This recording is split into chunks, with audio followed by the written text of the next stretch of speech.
There's nothing like snook hook sets at dawn or catching a tarpon in the moonlight.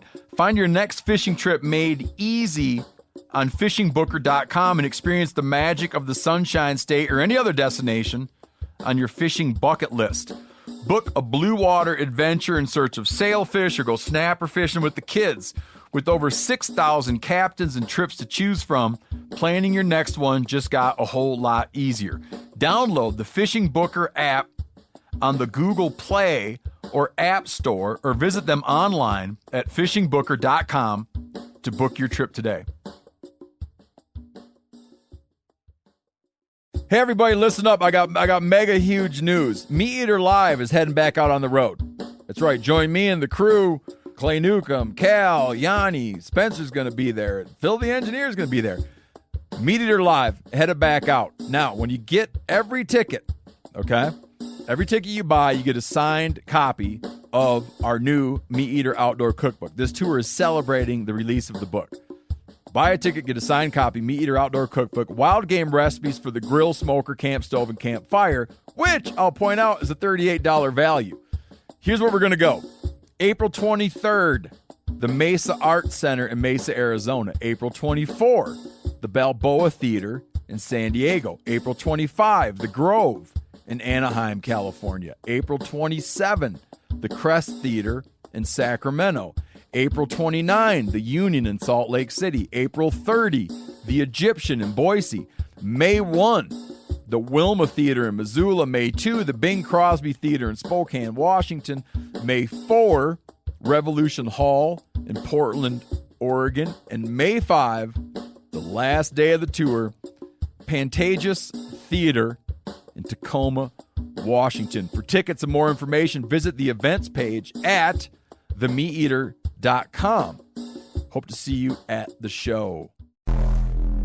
Welcome to the Wired to Hunt podcast, home of the modern whitetail hunter. And now, your host, Mark Kenyon. Welcome to the Wired to Hunt podcast. I'm your host, Mark Kenyon, and today in the show, I am breaking down 7 days of epic whitetail hunting during the rut. I'm breaking down the decisions, the outcomes, and everything that happened on this recent Rut-cation.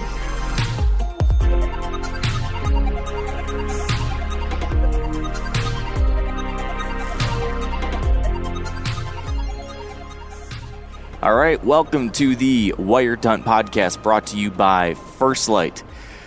We got a different kind of episode for you today because this one's just me. Just me, your host, Mark Kenyon. I am going to break down the hunt that I just finished up last night. Right now, I am on the road, driving from Iowa to Nebraska for another hunt. And I don't have anyone with me. I don't have the ability to get a hold of anyone right now. It's just me. And I thought, you know what? I am fresh off this trip. It is in my mind. I've been sitting here in the car kind of running through events in my mind and thinking through what happened, what went right, what went wrong, what can I learn from this, breaking it all down, thinking through my decisions. And as I'm kind of doing that, I'm thinking about, geez, I should talk about this stuff. I shouldn't just think this to myself. Maybe I should just share this with everybody out there, the good and the bad and the ugly. So that's what I'm going to do. And this could be ugly. I don't know. A glimpse into my mind, unfiltered, with nobody here to check me, or nobody here to call me out, nobody here to tell me I'm crazy. I don't know. You might not like what you hear, but I might not like what I hear. That's what I want to try to do. Give you the real, raw scoop from beginning to end. So I just finished up, like I said, a 7-day hunt in Iowa from November 1 through November 7. And we were filming this for a new show coming out on the Meat Eater YouTube channel here in just a couple weeks. It's called 1 Week in November. And we've talked about this a little bit on the podcast leading up to this point, but if you missed those earlier episodes, this show is going to follow me, Tony Peterson, Spencer Newharth, and Clay Newcomb as we each hunt those 7 days. But we're each in different places. So I was in Iowa, Clay was in Arkansas and Oklahoma, Spencer was in Montana and Wyoming, and Tony was in Minnesota and Wisconsin. So we're each experiencing the rut, but in wildly different ways. So that's what we were doing. I want to start from the very beginning of how this hunt all came together for me and really try to give you the nitty-gritty detail more than maybe I've ever done as far as all the steps that go into this. I want to break down each location that I hunted. I want to break down how I decided to go there, why I decided to go there, how I picked the tree, what happened, what I learned from it, my emotional state, my mental state, all of that. That's the level of detail I'm going to try to get to today, and hopefully that'll be helpful to some of you. So let's see.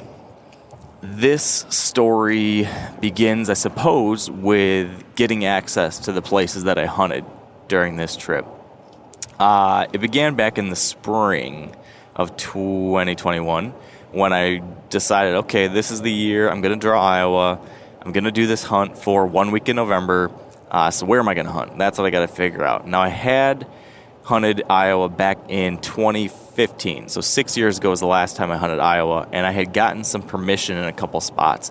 But there just been a lot of hunting pressure, and like every hunt I was dealing with people, and it just wasn't a whole lot of fun because of that. So I thought, I want to try to get some new spots this year. And so I was talking to a couple local friends of mine that live in Iowa, and one buddy had a spot that he actually had picked up a small lease, and he said, hey man, there's going to be plenty of room for both of us. You could hunt here with me a little bit. I thought, wow, that would be great.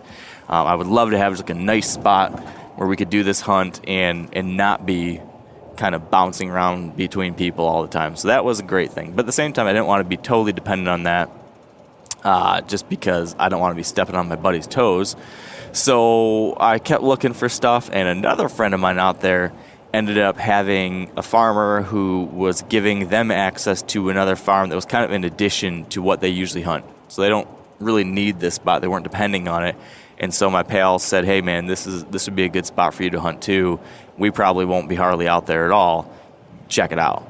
So with those two ideas in mind, I headed out there in, I guess, late March, early April, and was able to get out to do hopefully scouting and maybe pick up a late shed. It must have been April because I remember thinking that it was too late to really expect to find a shed. My buddy's property, did a quick lap of that, and then this other farmer's land. There was actually two parcels that guy was giving us access to. So I did a quick lap of both. My basic idea with this was just get a lay of the land of everything. I'd looked at everything on Onyx, and I basically wanted to just get eyeballs on it physically to just try to match up the things that looked good in the map to what actually was there in person. So I didn't pick trees, I didn't prep trees, I wasn't able to do any of that kind of stuff. I was literally there for a day and a half, just did not have a lot of time to work with, so I was going to try to get the lay of the land was the main goal. I did that, kind of waypointed a bunch of different bedding areas, waypointed some little funnels, picked out a few things that I liked, and that was it. I had to hit the road, had to go home. Fast forward now to late summer. It is August, and I had time now to go back to Iowa for a summer trip. The summer trip, I wanted to put out some trail cameras, I wanted to glass some fields at night, and I wanted to hopefully pick some trees now. After I had a little time to study the map some more and actually have a few places prepped. Not necessarily prepped physically. I wasn't hanging pre-hung stands or anything like that. This was just to pick some locations that I could go to with my climbing sticks and my saddle and set up to hunt once November came around. So, like 3 days before I'm going to go out there, one of my buddies called and he said, hey, this landowner that was going to give us access to these two parcels, for whatever reason, got cold feet, and now he doesn't want us out there. This is 3 days before I'm supposed to show up and start to scout and prep. So now I'm out 2/3 of what I thought would be my hunting access just before I'm supposed to go out there and do this final work.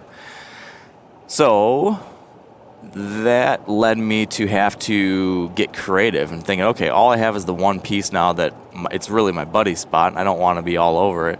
So I go back and I start thinking about the places that I hunted back in 2015. And one of those spots was a 2-parcel property. And this property I actually got permission on by putting together I went out there one summer in 2015, and I looked at, Gosh, at that point, I don't remember if I was using Onyx or if there was actually just plat maps I was using. It was that long ago. But I figured out all the property owners that had properties in this little zone I was interested in that had the best looking land, got their addresses, and then spent a day going to each one of these houses. I went to 14 different homes and knocked on their doors and just asked for permission.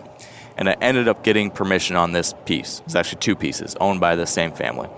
One of them was this farm that just screamed out like amazing. Imagine lots of timber with these fingered crop fields going in, almost like you're holding maybe 3 fingers of your hand. So it's the palm of your hand and 3 fingers and a thumb that extend into a big chunk of timber. And then the same kind of thing coming down. And there's a big creek drainage that runs through the middle of it. And crop fields up on top, crop fields in the bottom. And just great cover. I mean, this thing looked dynamite, and it was big, maybe 500 acres or something like that. The second parcel was smaller, maybe like 200 acres or 170 acres, something like that. But imagine it's a rectangle. It's just a big crop field. But in the middle of it runs several creek drainages, thin. I'm talking, 80 yards wide to 50 yards wide to maybe 100 yards wide at the widest, something like that. Just thin lines, several of these thin drainages that kind of run through the middle of it, making a couple wide junctions, in several places just a long line across the middle of the rectangle. But, it's 85%, 90% crop field. Did not look, nearly as enticing as the big one. So in 2015, I focused almost all my time on the big one. And there were some good deer there. I had some good hunts, but there was also a lot of other hunters, like I alluded to. There was guys there. Every time I had a hunt, there was someone driving past me in a four-wheeler, or there was someone bumping into me, or there was someone spooking deer. It was just kind of a mess. So this time around, I thought, okay, I wonder if I could get permission to hunt there again, but try the other parcel that just didn't look as good. Maybe other guys thought the same thing. So I get a hold of these landowners again and said, hey, I'm coming back out. And I've actually stopped by their house a number of times over the years during shed hunting season. Even though I wasn't hunting there, I would just stop by and say hi and chat with them and keep up. So I asked them if I could come hunt this year. I finally had a tag and I'm back. And they said, sure, we're happy to have you come back out. They've always appreciated me stopping in and chatting and all that. And we have a nice relationship. So here's what I was going to do. I lost access to those 2 parcels, but now I have permission again to hunt this old spot. And my new idea was, let's focus on the lesser looking parcel, because that's probably what everyone is overlooking. All the other hunters that hunt here probably see this one and think, nah, not that great. I'm going to hunt the big sexy one. And actually, maybe these little draws that run through the middle of the fields during the rut, that actually could be pretty decent, pretty predictable movement. There's got to be bucks cruising those draws is what I was thinking to myself this summer. Let's try that, and maybe we can avoid hunting pressure that way. So August 16th or whatever, that's my idea. I'm going to go look at my buddy's property real quick, do another walkthrough, and then go and spend most of my time trying to relearn this spot and really learn this spot, because I'd hunted the other parcel. I hadn't hunted this overlooked parcel except for one afternoon. I went and sat the edge of it, didn't see a thing. So basically I have zero experience on this one. August 16th, 17th rolls around. I go out there, do some glassing, don't really see much. Walk these properties, don't see a whole lot. We had a handful of cameras on my buddy's property. Then I hung 1 cell camera and 2 traditional cameras on the overlooked farm. We'll call that the overlooked farm. We'll call the other one my buddy's farm, just to keep these 2 things straight. So for the overlooked farm, I got 3 cameras up. My buddy's farm, I gave him a couple cameras. He had a couple cameras, like 3 cell cameras. And we had those all situated by the end of that weekend. And I'd gotten to do basically a walkthrough.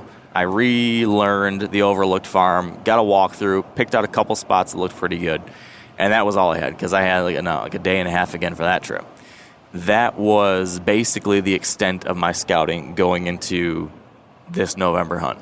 I had done a few walkthroughs, but was mostly going to be dependent on, figuring it out as I went.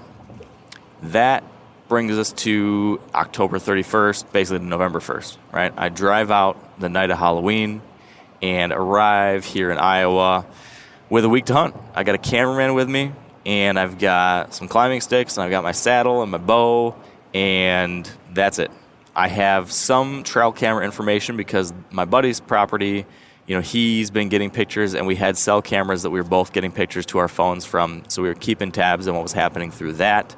The overlooked farm, I had that one cell camera, but within like 15 days of it going, it was dead and wasn't sending me pictures anymore. So I had zero intel on what was going on the overlooked farm. So arriving in the night of the 31st, looking at the weather, looking at everything that was going on, we had a good cold conditions coming in for the beginning of the week. It's going to be November 1st. I'm thinking they should be cruising. They should be starting to do ruddy stuff. What I decided I wanted to do was try to get an assessment of what was going on the overlooked property, because I had a basic idea of what was happening on my buddies, because he'd hunted a few times and we had trail cameras out there that were giving us, consistent updates. I had zero idea what was on the overlooked farm, if there was hunters on the overlooked farm, nothing. So I thought, all right, let's start there, and then I will adjust from there if I need to. That brings us to the first morning's hunt. I had found a spot while I was scouting in the summer, while I did my quick speed walk of this property, that really jumped out to me as a great rut set.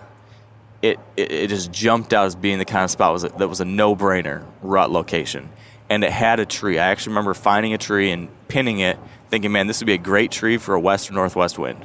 Easy to get into, overlooked this location, was set up decent with a cameraman. It was one of the few spots I found like that it was obvious.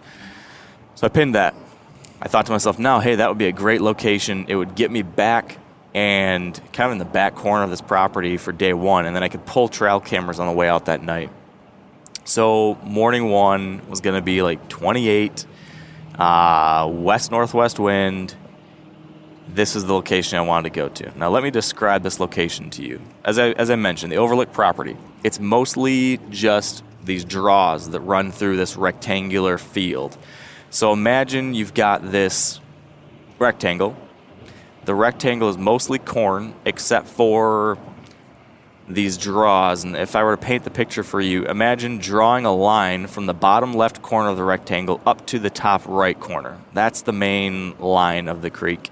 And then take two more lines off of that and extend it from that middle line, that diagonal line, make a Y from one of those down to a corner, and then take another one and go down from the corner. So we've got this diagonal line with two draws that drop down from it going down, making a couple Y junctions.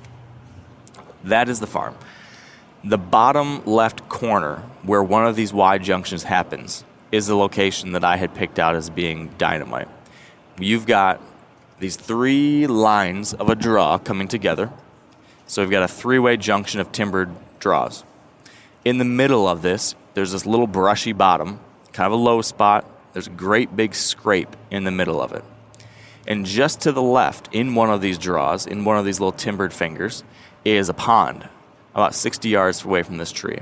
And then, oh, by the way, look at the other timbered draw. So this is the third of these timbered draws that's ahead of me, and it is thick, nasty, best bedding cover I found on this farm, opening up to a chunk of timber.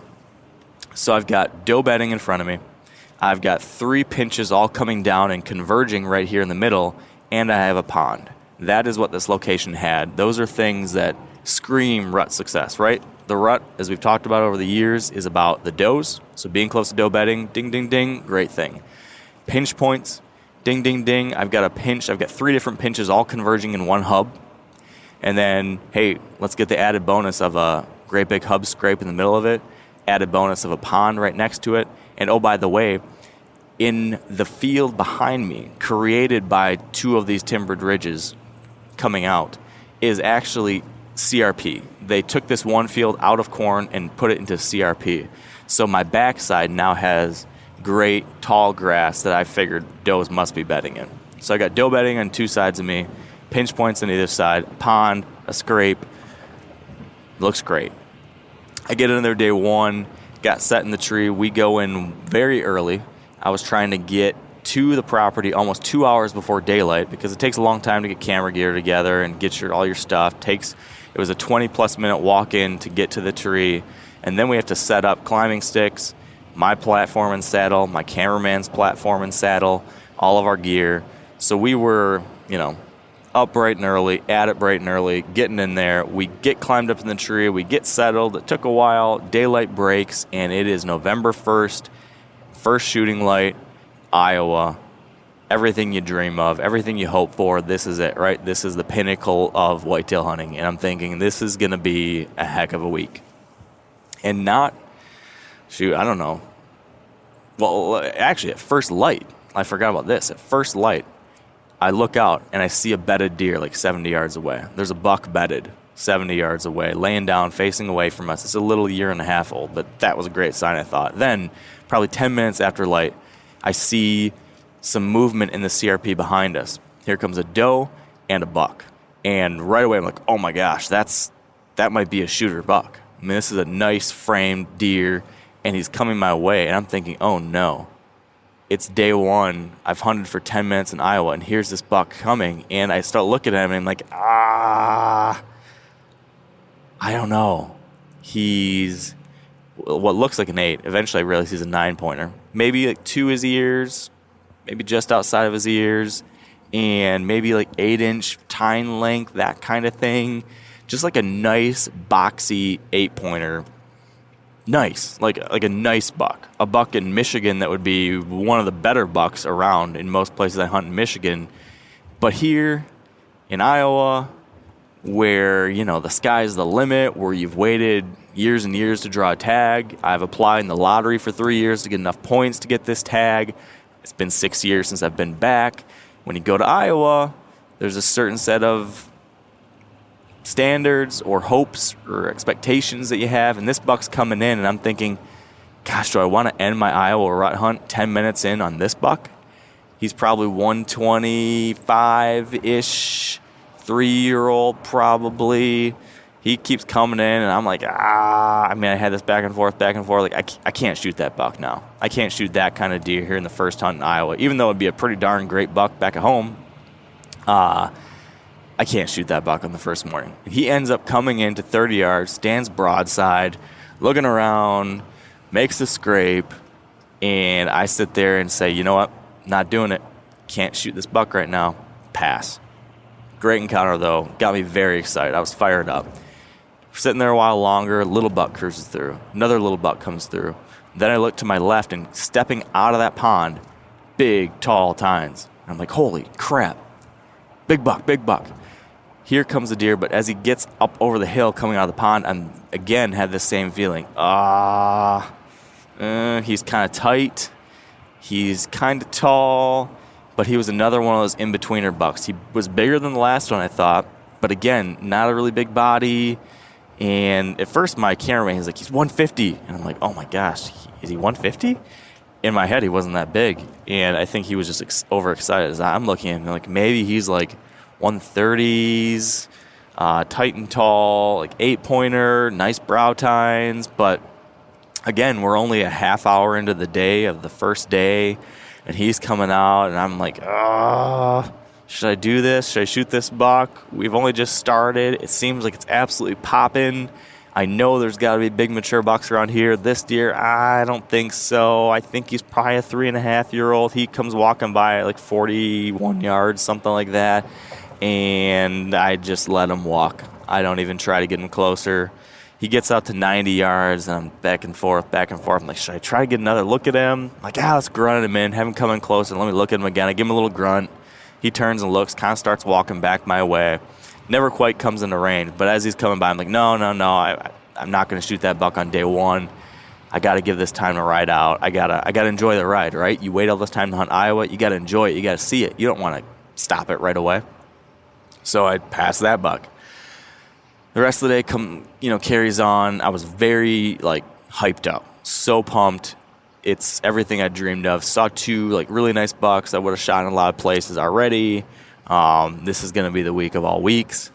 The day moves on. A few more bucks cruise through. It's looking good. I decide that I'm going to change my plans. My original plan was to hunt that morning, see what was going on, and then at midday, I was going to bail out, pull trail cameras, and scout my way out of the property so that now I'd have a morning hunt and trail camera intel and a midday scout to assess what's happening on the overlooked farm.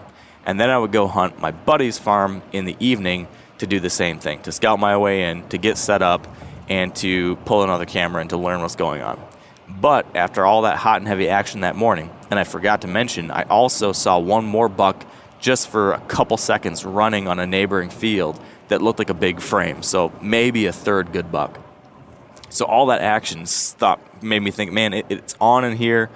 You don't leave fish to find fish, as they say. So I decided I need to stick it out here all day and see what happens the rest of this, afternoon. So I ended up sitting through midday, sat the entire day there, and we saw a few more young bucks, but no other shooters came out that day.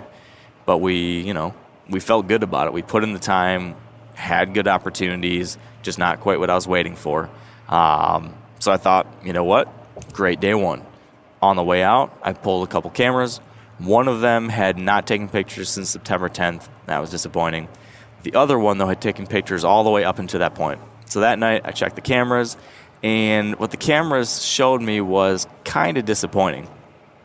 And it's only one camera, so you can only take so much from it, but it basically showed me that there was only one mature buck that was hitting that camera. There was a bunch of young bucks. There was the bucks that I passed on, and a number of others, but there was only one deer that was definitely 4 or older. He was a stud. He was definitely a 4-plus-year-old buck. Big, like mainframe 10 with a inside tine on one of them, so technically he had 11 points. A slammer. But he was the only one. And that was a little disappointing because this is Iowa, right? Yeah, you kind of go into this, at least as an out-of-stater, you go into Iowa thinking, man, they're behind every corner. There should be big bucks or at least mature bucks all over the place. This property seemed to only have one, or at least hitting that camera. So I thought, all right, I'm going to go back in and hunt that same spot in the morning because this just seems like such a screaming rut spot, and the activity was pretty darn good yesterday. Let's go back and sit it in the morning. So I go back the next day. We get in there well ahead of daylight. We get back into that same location. We left everything up in the tree, and we sit it out, and pretty close to first light, here comes that same nice, tight and tall, like 130-something buck. Comes in, and this time he comes into 10 yards. And I'm like, oh, man, it's only day 2. He's really nice, but I even grabbed the bow this time, and I'm holding him like, don't come closer, don't come closer. If he gives me just a screaming shot, I wonder if I should shoot it. Like, is this stupid not to shoot this deer? Not only because, he's a nice buck in most places. I'm also filming this show, and there's definitely a certain set of pressures that come with that, just being honest with you guys, like that is something that's on my mind, and it's something that I think about and am concerned about. And gosh, I want to make sure that, we have something that people want to watch. So should I be shooting this deer? But I decide no. If I have to question it, if I'm not 100% certain on it, if I'm not dead set, this is the buck I want, I'm not going to do it. I'm not just going to shoot a buck because you got to kill something. I want to enjoy this trip. I want to see what it has to offer. I want to see what's going to happen. So far, so good. So there's got to be better stuff ahead, right? So I don't even try to shoot that deer that time, and the day carries on, and that's basically all we see that morning. Slows way down. And we get to around noon-ish, and I remember sitting there and thinking through all this and thinking, man, between what I've seen here now, we've sat, for a morning, an evening, and now another morning, and we checked those trail cameras, and I'd yet to see a buck that, I think is definitely mature. Meanwhile, on my buddy's property, we've been getting camera pictures of a number of bucks that are at least 4 years old. I think there's at least 4, 5, maybe like that had been rolling through on a decently consistent basis. And I'm just sitting here thinking, man, there's all these bucks on this other property. Am I wasting my time here? Midday, I decide, you know what? All right, I did my assessment of the overlooked farm. It's time to go assess my buddy's farm. So at midday, we pulled on everything, and we drive to this other farm, and we decided we're going to go in and get set up in this spot. Now, this farm, my buddy's farm, is how would I describe this?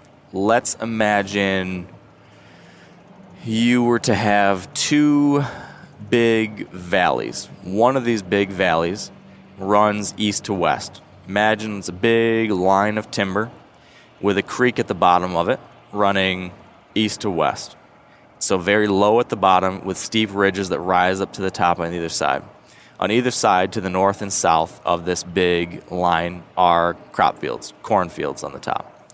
You then have another valley that comes in running north and south in the bottom. So you're effectively creating a T. There's a big T. My buddy's property has part of that T. Imagine you're looking at the T. He has the center line and the top line, and then it runs off to the right. To the left side of that T is the neighbors. To the right side of the T is the property I can hunt. And then there's a couple little fingers that drop down off the top of the T that we can also hunt. But the main meat and potatoes of this farm is that center post of the T and then the top right line of the T. Timber draw, big ridges, and the creek bottom. So that's what this property has to offer. And there were a couple camera locations that have been getting bucks on them over the past couple weeks. And one of them in particular had been like red hot. We were getting several mature bucks almost daily rolling through this spot. And I knew in my head that, man, this spot has been on fire. And looking at the maps, I think there's a reason why that is. I think that there's this terrain feature. This spot is at the junction of the T. So if you were to envision this T, again, the left side of the T and the left, how am I describing this? So if you're looking at the T and if you were looking at the top left side, that valley, like I mentioned, was on the neighbors, but we have the junction point. So basically it's like an upside down L. And at that junction point, there's a field in the back to the left, and then there's the timbered ridge that I'm on and the top valley all coming together here. So I thought, all right, let's slip into this spot near where that camera is. Let's scout it out, see exactly like what it looks like on the ground and why these bucks are cruising through here. But my idea was that these deer must be cruising this ridge, looking for does. There must be doe bedding along the tops of these ridges, and these bucks are cruising the ridge. And then at this corner, right, there's this field that pinches into the ridge right at the junction of the two posts of the T, of the timber. And there's a knob off of that. And I thought to myself, maybe there's some kind of feature here. I knew it was cliffy. I knew that these valleys were very steep and that there's only a couple places where deer can go up and down them. In my quick speed scout in the spring and summer, I had noticed that, but I hadn't actually climbed up into this corner. So November 2nd, midday, I slip into there, scout my way in, and find what I think is why these deer are passing through there. As I mentioned, basically this whole timbered ridge side is cliffed out. Like, I'm talking 50, 80-foot tall rock cliffs that deer just can't even get up and down. And there's just a couple places where it softens up and there's gaps that lead down to the bottom. So I go around this ridge and I try to find a spot where I can see the east-west valley while also being able to cover the north-south ridge that I'm sitting on. And I find an old logging road that cuts the corner of this ridge and goes above the cliff and creates basically the one easy access gap along this knob as it turns to head east and west. And what it looks like to me is that, okay, any deer that was running east to west that wants to go north-south has to go around this knob because they're not going to go down the cliff and they're not going to want to go into the field. They're going to take the one opportunity, the one decent, easy access to get around this corner. So I'm thinking, man, this is a great pinch. And I saw there was some thick, brushy stuff. There must be some does bedding right here, and probably on the neighbors over there, it looked good too. Take all that, add to the fact that we had trail camera pictures of bucks coming through here on a relatively consistent basis. Looked good to me. I got set up in the tree that night, sat down, waited it out, and nothing. I think I saw like a little dink and a couple does, and it was going pretty slow and pretty disappointing until last light. The hunt's done. Me and the cameraman start packing up, and I look out at the horizon, and you can see the field edge. You know, we were probably 100 yards in from the field edge maybe, but you could see up there above us the kind of skyline. and I see antlers come running down off of the field edge into the timber towards me. And I pull up my binoculars, and then it's dark in the timber. I can hear grunting, and then I hear crashing, and then I hear grunting and crashing. And long story short, a doe comes walking right underneath us. And then in my binoculars, it's too dark to see it with my eyes, but with my binoculars, I see a big buck come walking right towards us. This buck walks to 10 yards and hangs out around the tree for probably 10 minutes. Just looking at the doe, looking around, nibbling, making a scrape, just doing buck stuff. He's probably like a 150-inch type 10-pointer, just a stud. Hangs out there and eventually walks off. But great encounter. I mean, even though it was after dark and I couldn't shoot him, it was encouraging that there's a big buck in here. He came right within range. If it had been daylight, I could have shot him. Super encouraging, very excited. And then I look at my phone, and then I see that my buddy Josh Furter Hilliard killed a buck that night on the same property. He also was given access to the same spot, and he had killed a buck across the road into another section. It's just an open cut cornfield next to a really good neighboring property. I'll save this story for another day. But lo and behold, he shot a buck that night. We were very excited about that. So I saw this buck after dark. He shot this buck nearby. We were on cloud 9, day 2 of the rut. Looking good. Hasn't come together for me yet, but it seems like, things are where you want to be.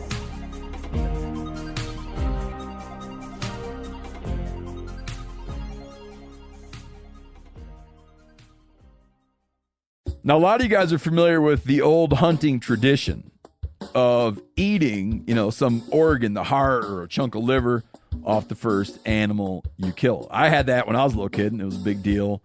Organ meats were always prized by frontier people who knew the importance of getting a lot of different minerals and nutrients. And as often is the case, those guys were onto something, because organs are among the most nutrient-rich foods on the planet. And you can get the same benefits your ancestors craved via convenient daily capsules from Heart and Soil, made exclusively from regeneratively raised, grass-fed, and finished cattle. Heart and Soil's unique freeze-drying process means all those important nutrients are trapped in, ensuring you experience every one of the benefits of nature's superfood in a clean, convenient, taste-free capsule. Find out more at heartandsoil.co, and make sure to use code MeatEater for 10% off your purchase. That's heartandsoil.co. Use the code MeatEater. There's nothing like snook hook sets at dawn or catching a tarpon in the moonlight. Find your next fishing trip made easy on fishingbooker.com and experience the magic of the Sunshine State or any other destination on your fishing bucket list. Book a blue water adventure in search of sailfish or go snapper fishing with the kids. With over 6,000 captains and trips to choose from, planning your next one just got a whole lot easier. Download the Fishing Booker app on the Google Play or App Store, or visit them online at fishingbooker.com to book your trip today.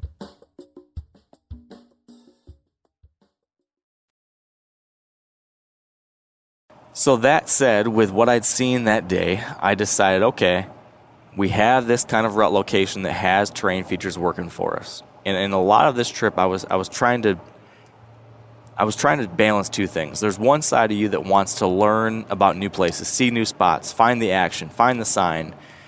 And then there's another part of you, another part of hunting the rut, which is find something that works. Find a feature, find a pinch point, find a doe bedding area that works, and then ride it out. You got to give it time, because if it's a thing that will work, and right, doe bedding areas and funnels or pinch points, those are things that do work during the rut. If you give it time, eventually a buck's going to roll through. If you judge it just based on one sit, you might have randomly not been there the right day, because there's a lot of things going on in the rut. The rut is very much a here but not there type of deal, or today but not tomorrow. If any of you have spent time in the woods during November, you know that's the case. There will be days where it's dead, but 500 yards away, it might be absolutely on fire. And then there might be a spot that seems horrible today, but tomorrow it could be the best place to be. So there's this constant tension between, do I need to move, or do I just need to wait it out and give this place more time? I think sometimes during the rut, there's there's the temptation to move around too much because you're trying to find the hot spot and you never give a spot enough time to actually produce. So that was what I was thinking in my head that night. Even though I'd had a slow sit up until after dark, I thought, you know what, this definitely deserves another sit, and maybe all day. Like, this has got the pinch, it's got the doe bedding area, there's a terrain feature that's going to bring any buck that cruises through here within 20 yards. I need to give this time. So I get out there the next morning, sit it out, and I'm trying to think this through. I'm pretty sure that morning I saw a couple does, I think was it. I mean, it was very slow. So I was kind of disappointed. Well, not kind of. I was very disappointed. I thought for sure that was going to be, a good, promising day. But so it goes. Midday arrives, and one of my friends sends me a text message, and he says, hey, they are picking all the corn on the rest of the property. Corn's coming down. And in my head, the first thing I think is, man, fresh cut corn is a doe magnet.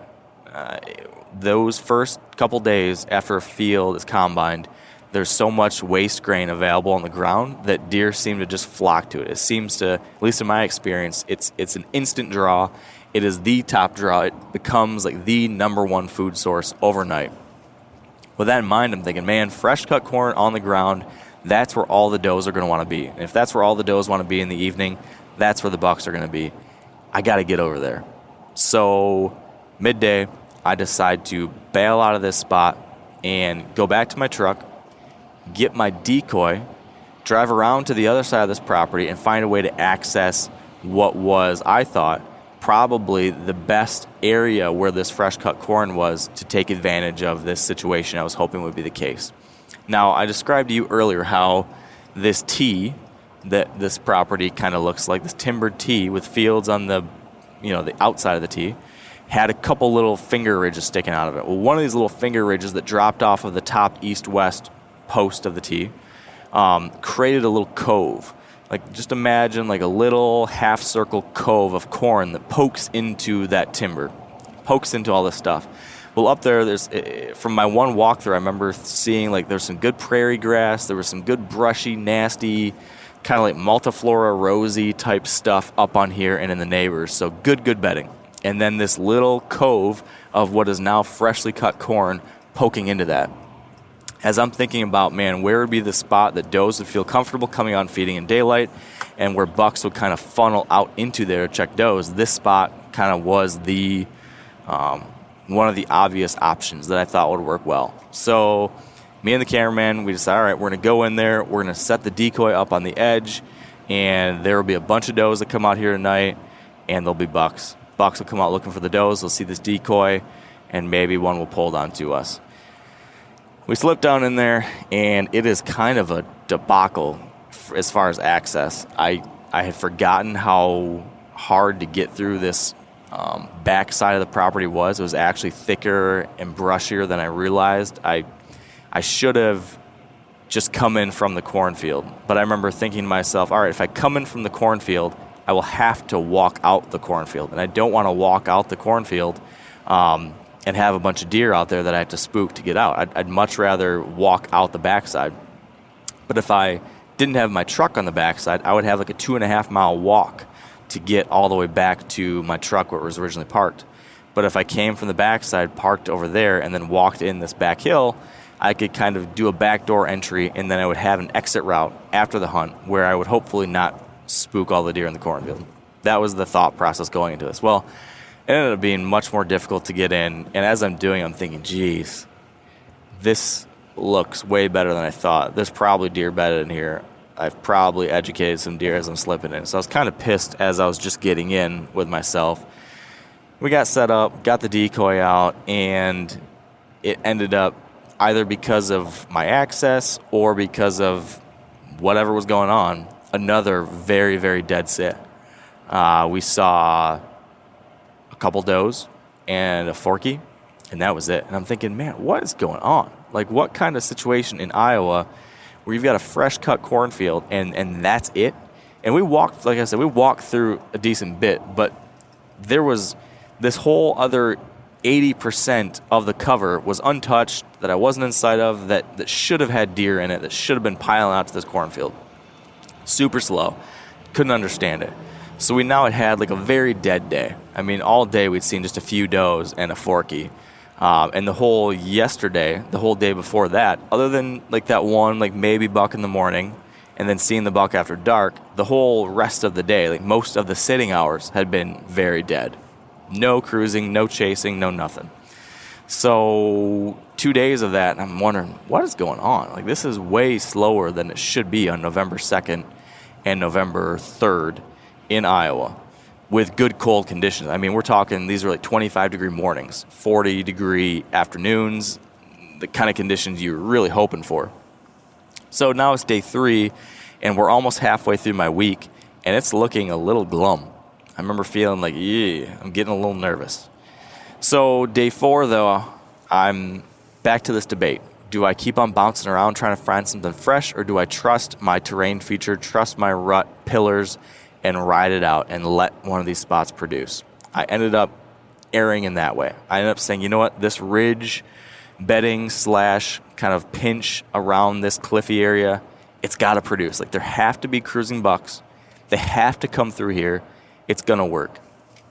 Now, I did notice the first day I hunted there that there was like two bucks, I guess, 2 young bucks that had skirted the edge of us. There ends up being a little draw, like, I don't know if it's like a ditch kind of in that ridge that does dip through the cliff, and these bucks came straight up that. So I actually moved our spot 60 yards, maybe less than, maybe 50 yards, so that we would be able to shoot the cliff pinch that I described to you already, right at the corner, but then also this little chute that came up.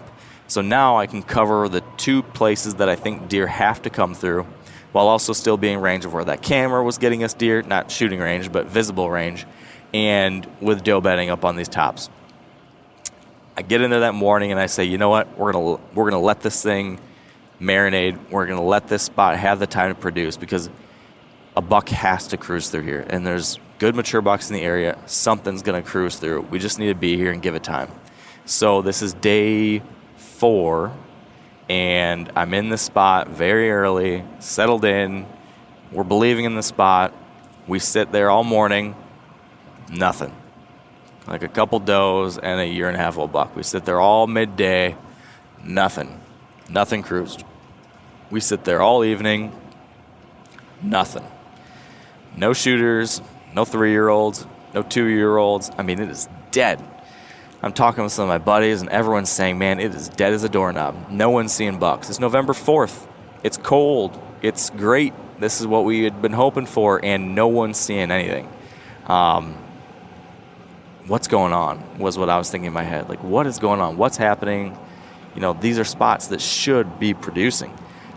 So now we're more than halfway through the week.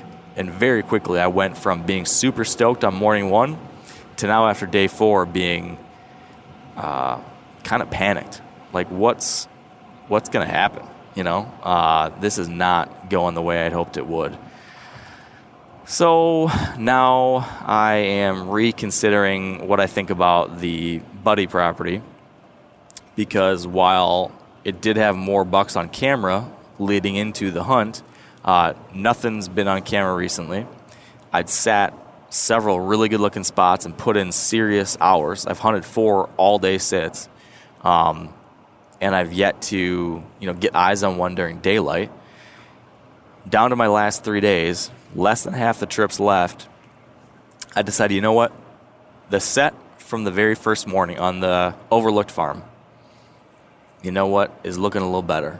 Because, yeah, those 2 bucks on day 1 weren't what I wanted on day 1, but on day 5, the way things are looking, as slow as all this is, maybe I should just go back there and try to kill one of them, right? They were moving through there. There seems to be a number of bucks like that around.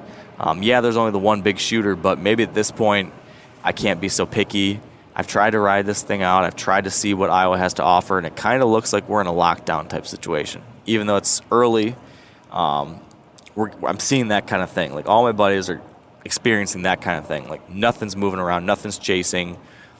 Maybe these bucks are on does. So my idea is, okay, I'm going to go in there and I'm going to sit the ultimate hub pinch point bedding area zone again, and we're going to ride that thing out, and something has got to come through there. So, day 5, I head in, and that's the game plan. I slip in there early. We get up in the set. We're settled in. We're feeling good. Nice cold morning. And nothing. We're not seeing cruising bucks. We're not seeing chasing bucks. I've got 3 little pinch points all converging in a hub in the middle. I've got a mega scrape. I've got a pond. And I've got a CRP field at my backside and a dynamite bedding area in front of me, and my wind's blowing off a cross-section, not into any of that good stuff, and nothing is coming through. And I will definitely admit to a lot of frustration.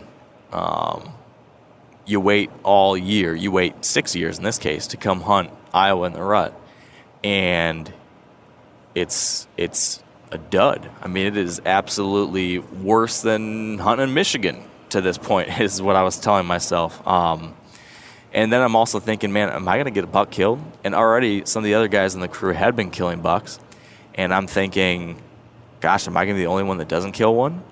Like those kinds of thoughts were slipping in the back of my mind. And, definitely was stressing out and wasn't, I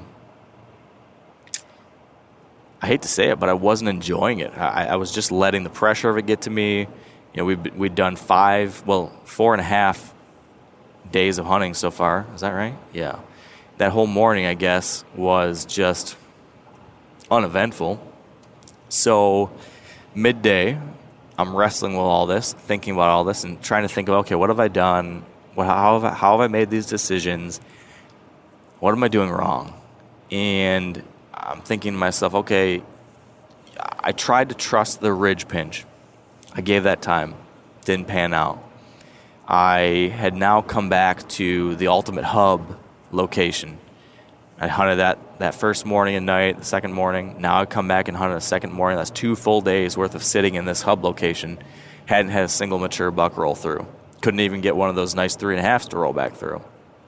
So I'd originally planned on sitting there all day, but now at like noon or 1, I get this idea that, you know what, you got to go find it. Like it's not happening here. You need to go try to find something different. There's something happening somewhere. Go find it. So I decide to pull up stakes, slip out of there that night, and go scout some stuff on this farm that I hadn't been to yet, and see if I could find something worth setting up on, see if I could get lucky and spot a buck locked on a doe somewhere, see if I could bump something, see if I could make something happen. So we slipped out at like 1 or 2, and they had been starting to combine the field. This is a cornfield, and there was a set of timbered fingers running along the top edge of this property. So I told you how, now bear with me here as I try to describe this farm again. Remember, this is the rectangle that's all field except for the diagonal line from bottom left corner to the top right corner, and then a couple spurs off of that, right? Well, there's also a finger that kind of runs right along the top of the rectangle, and that's coming off of a neighbor's, but some of it's on our side. So I thought, you know what, why don't I go up there? I've never been up there. Let's go check that out. Maybe that's where it's going on, and we'll still hunt and slip our way through there and try to learn something. So I do that. I get out. I walk up there. I'm kind of still hunting my way through there, scouting, and I'm just not finding much sign. Yeah, there's like a scrape. I think I saw a little tiny rub. There's some tracks. It wasn't as thick and nasty in there as I was hoping it might be. I basically walked the upwind edge of that whole thing, just slowly going through, stopping, glassing, walking, and made it across the entire finger with nothing that screamed to me like you absolutely need to be here. So I follow it all the way down, almost to the far east side of this rectangle now. So we're almost down to the far right-hand side of the rectangle where that main draw extends up to the top right corner of our rectangle.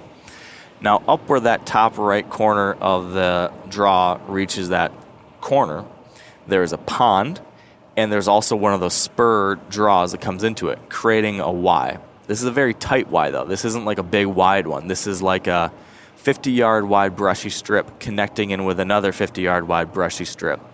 And then you've got this pond in the inside corner of that, and then a finger of the corn extending down into there. This is a location where I put a camera, and I had pulled that camera earlier in the week when I pulled cameras that first day. And this spot, I placed it in this gap between the pond and the timbered ridges, this little brushy ridge. Not even a ridge, like a draw. Because again, this spot screamed to me like little tiny out of the way convergence of pinch points. You've got 3 little draws, timbered lines, all coming together with a pond. And then there was actually CRP on a little side here too. So this was another one of those spots I'd circled as a potential location. When I checked the camera, there was a decent amount, not tons, but there's a decent number of bucks coming through this little gap, including the one shooter buck. Now, he was coming through there a decent number of times. One daylight picture. I can't remember the date of it. It was in the late 20s, but there was one daylight picture at last light he'd passed through here. So I'm thinking, all right, this is total opposite side of the farm. I haven't hunted, so it's been untouched. There might be something going on down here. It hasn't been going on up in the bottom left corner, but now we're in the upper right corner. Maybe this is where it's at. And I've got another one of these 3-way hubs. It's a tighter one. It's a smaller one, but this could work. Now, remember, I'm slipping in here by foot. I'd left my gear, our sticks and saddles and stuff, up in the tree at the original location. So we've got a southerly wind. It's starting to get warmer now, by the way. The weather has turned.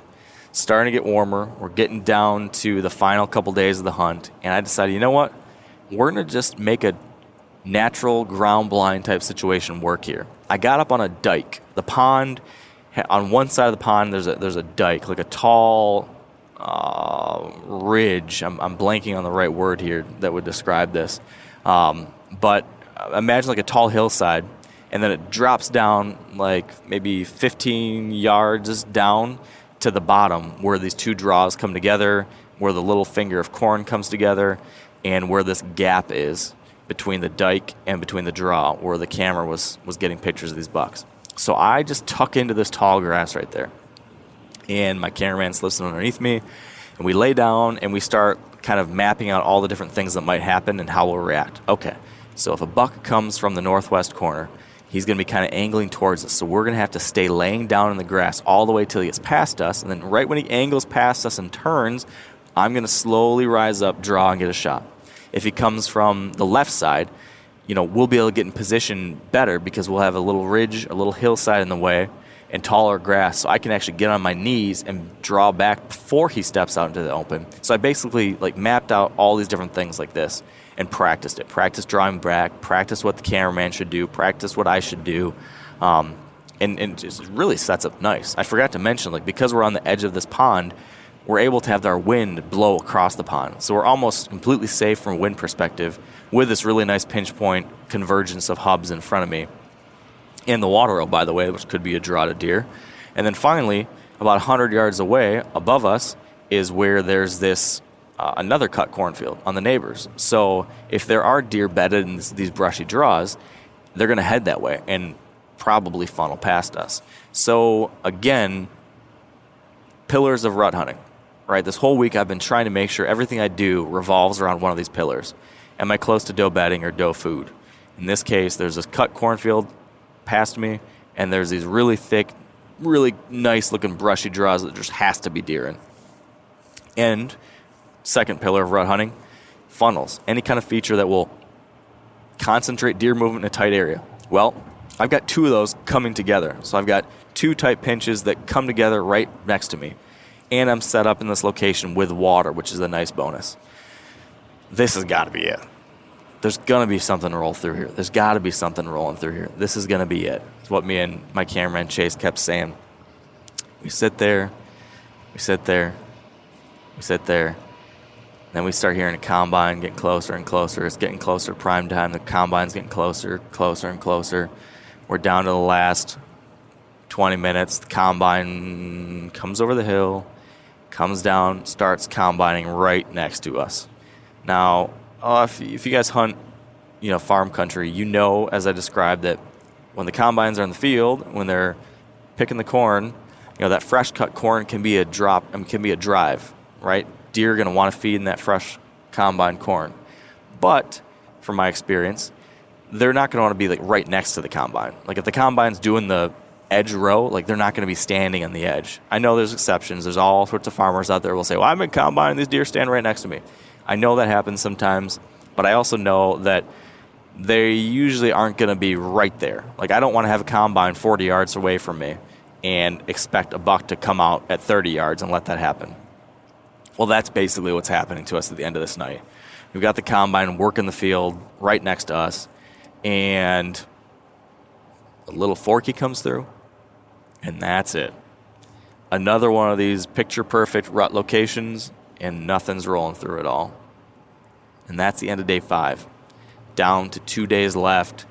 I have yet to see a mature buck during daylight. I've hunted what I think are really good locations, and I've tried to balance the need to go find stuff with the balance to give a location time. Is at least the debate I kept having, and really the story of this trip is trying to walk that balancing act between the two.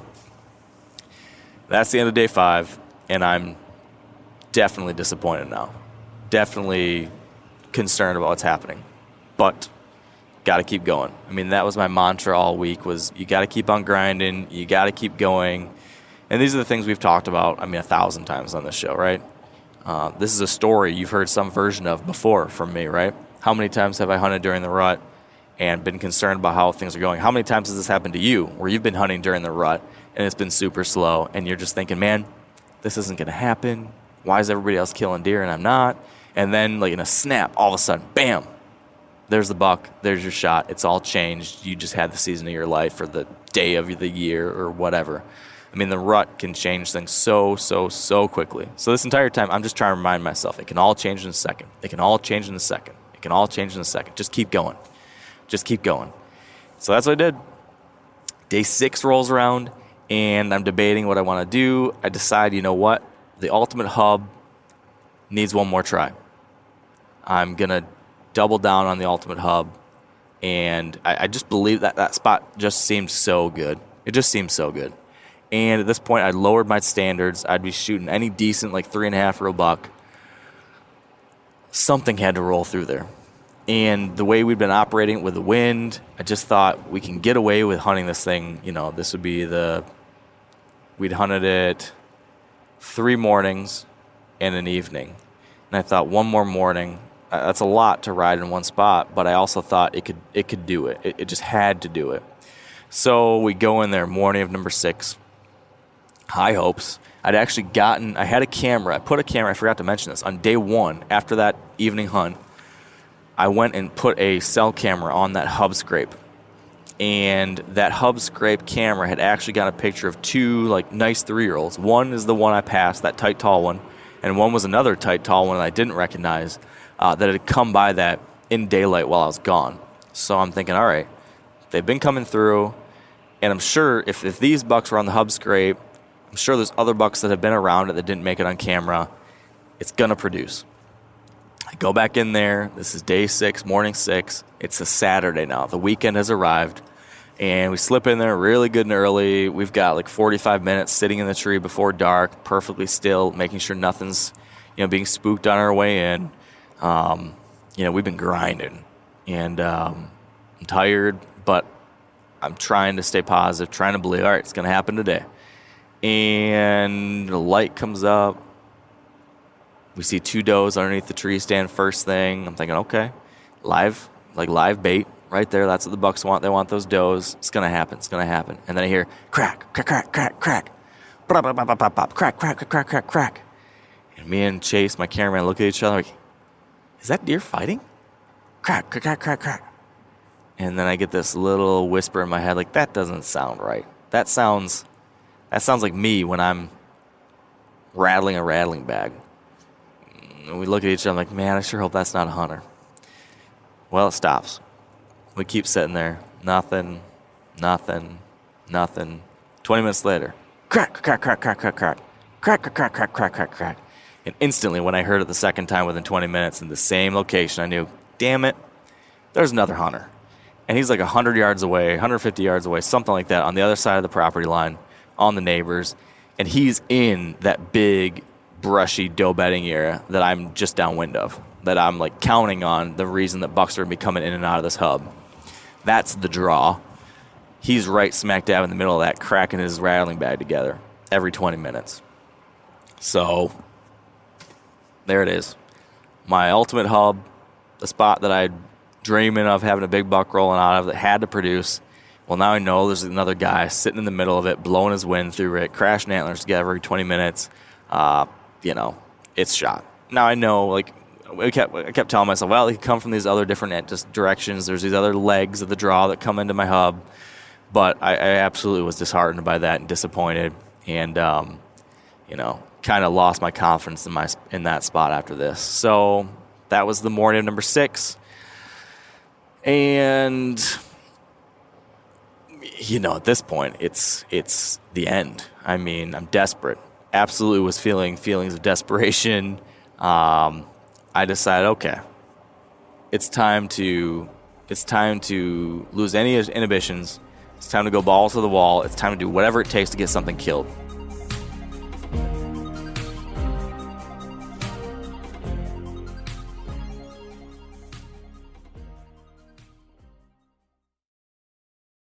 Now, a lot of you guys are familiar with the old hunting tradition of eating, some organ, the heart or a chunk of liver off the first animal you kill. I had that when I was a little kid, and it was a big deal.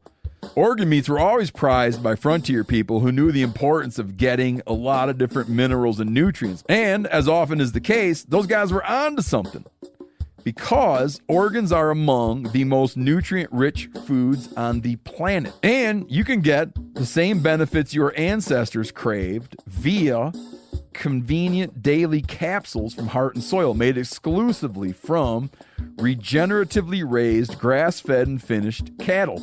Heart and Soil's unique freeze-drying process means all those important nutrients are trapped in, ensuring you experience every one of the benefits of nature's superfood in a clean, convenient, taste-free capsule. Find out more at heartandsoil.co. And make sure to use code MeatEater for 10% off your purchase. That's heartandsoil.co. Use the code MeatEater. There's nothing like snook hook sets at dawn or catching a tarpon in the moonlight. Find your next fishing trip made easy on fishingbooker.com and experience the magic of the Sunshine State or any other destination on your fishing bucket list. Book a blue water adventure in search of sailfish or go snapper fishing with the kids. With over 6,000 captains and trips to choose from, planning your next one just got a whole lot easier. Download the Fishing Booker app on the Google Play or App Store, or visit them online at fishingbooker.com to book your trip today.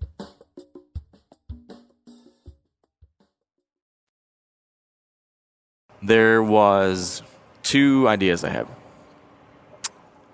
There was one location on my buddy's farm that I knew had deer and good deer and opportunities, and I had purposely chose not to hunt it despite that. I had mentioned that my buddy Josh had killed a buck earlier in the week. Well, this is where he killed his buck. This is a cornfield. This part of property is nothing but a cornfield. There's 0 trees on it. There's 0 grassy anything. I mean, it's just the cornfield. And then on the neighbor's property is basically land that's not allowed to be hunted. They don't let people hunt there. It kind of acts as a sanctuary. And over the years, historically, just driving around the area, you see a lot of good deer in there. We just know that there are good deer in that zone. They know they're not hunted in there, and they stay in there. But with this cut cornfield, the belief was that these deer would be coming off of that little sanctuary area and feeding in the cornfield that we could hunt.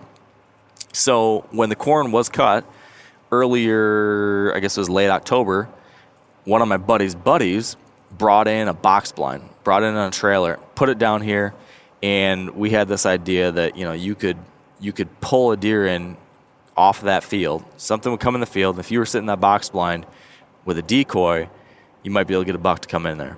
And that's what Josh ended up having happen to him earlier in the week. I had told him leading up to I don't want to hunt the box blind. I just want to do it on my own. I want to hang my own stuff. I want to go saddle hunt. I want to find him somewhere else. I just that wasn't what I was dreaming of when it came to this hunt. It wasn't a box blind that someone else had pulled in there and killing him that kind of way. That's how I was feeling on day 1. So I was like, yeah, have at it. Josh killed a gray buck. Awesome hunt. Really excited about it for him. It was amazing. We'll tell that full story another day. Great hunt. But still in my mind, I'm like, no, I'm not going there. Especially now, like it's been pressured. I'm not going there. But now it's day 6. Still haven't killed anything.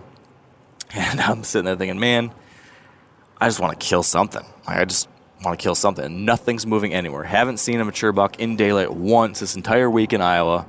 I know there's mature bucks in there moving around. We'd actually drove by, well, it was that day, I guess. That day. So I bail out of the Ultimate Hub, and we decide we're going to go do something different. And as we're driving by this property that's not allowed to be hunted, we see a big buck locked on a doe in there. And my buddies who'd been in the area had been driving around earlier in the day, and they'd seen a different big buck locked on a different doe in the same general area. So I know it's on in there. I know it's happening. I decide, you know what? Screw it. There's nothing wrong with hunting a box blind, using a decoy. At this point, I would be stoked to get anything killed. I'll go hunt it. Why not? Like I'm frustrated, haven't seen anything. At least I want to have a fun hunt and see some darn deer. Like I haven't had a time I've seen more than a couple deer at a time. Haven't seen any rutting activity. This might be it. I don't care how we do it. So my idea is this. We left the Ultimate Hub at midday. I was going to hunt the box blind that evening with the decoy on the cornfield, but I wanted to set up a new location for the morning. Now, there's one area on my buddy's property that I had not been in. I had only walked it one time. When I was there in the summer, I did like a 10-minute walkthrough of it. We were late. I didn't have a lot of time. It was the end of our like little day and a half time I had there. I was like, I got to walk this really quick. So I just ran through it. Just got a very, very basic idea of what was going on. But now I'm realizing, okay, this is the one part of the property I haven't been to.